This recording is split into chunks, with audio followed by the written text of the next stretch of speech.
I moved out without knowing where I was going, and I ended up walking the streets for like 9 months. Being abandoned by your dad and things of that nature are not pleasant, and when you're younger it hurts a lot. A few of us were homeless kids and ran away, and just the lifestyle that we chose to live, we don't want these kids to have to live that lifestyle. It wasn't easy when we were young. Ran away at 15 and needed to. I knew in my gut and my heart that there were better things for me. Some of the other teenagers that I ran with, they had very unsafe homes. So it was better for them to be on the street than it was to stay at their place. I didn't know who to trust or what to think about anybody or anything. Doing her homework with a flashlight under a bridge, and I thought, wow, here's a young lady that you know, that just needs some help. You can put a roof over a dog and a cat.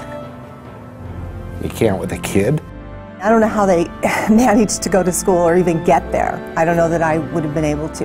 They had been kicked out of their house the night before, and they slept somewhere, either on a friend's couch, or they slept on the streets, or they slept out behind the school when nobody was around and the lights were dim. They have no place to go, and I don't know that the community truly knows how many of these kids are out there and how desperate they are for a place to feel safe. The general public can't do anything for them, really, because, I mean, if we invite them to our house, there's all kinds of liability, and we don't know them and what they're going to do, so you really can't say, hey, come here, it's a safe place to live. And if you stop to help a teenager, then people wonder what you're up to.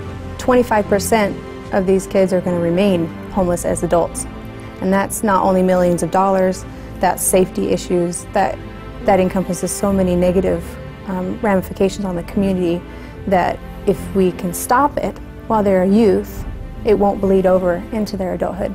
I was really surprised to hear that the city didn't have anything for homeless kids.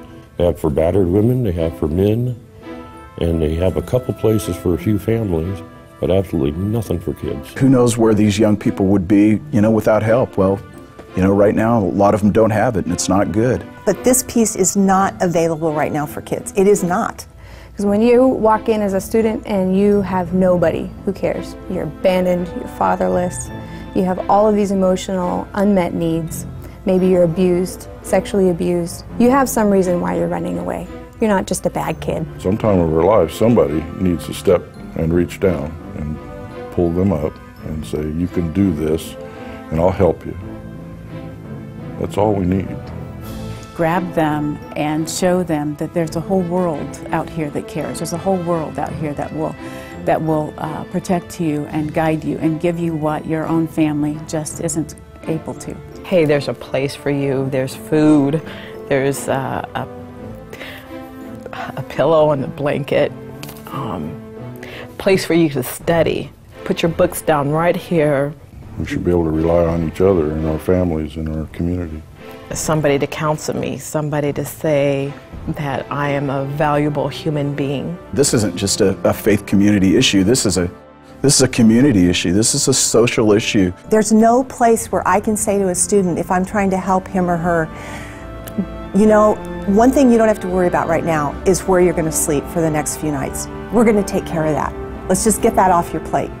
Let's let you have some safe time, not having to worry about people in your house, adults that are supposed to be taking care of you, doing drugs and trying to have sex with you and not wanting to take care of you, not feeding you. I know that what the worst is, and I fortunately know what the best is, and I'm hoping that this shelter will show people like me and like so many others what the best is. So as a church, we decided to jump in and get behind Hearts with a Mission rather than try to duplicate and do something on our own. You know, you ask yourself, okay, why isn't anybody doing this? And they said, well, there's no funding for it. And I guess at that point, it was like, well, that's not a reason not to do it. Living on the streets isn't fun. I had like 2 shirts and 2 pairs of jeans when I was gone, and I didn't have shoes. Had I had something like this teen shelter, had I known of a place where I knew that there were safe adults and people that would care. All of us think it's important. it has to take you beyond wanting to help. And I think when you personalize it, you have to help.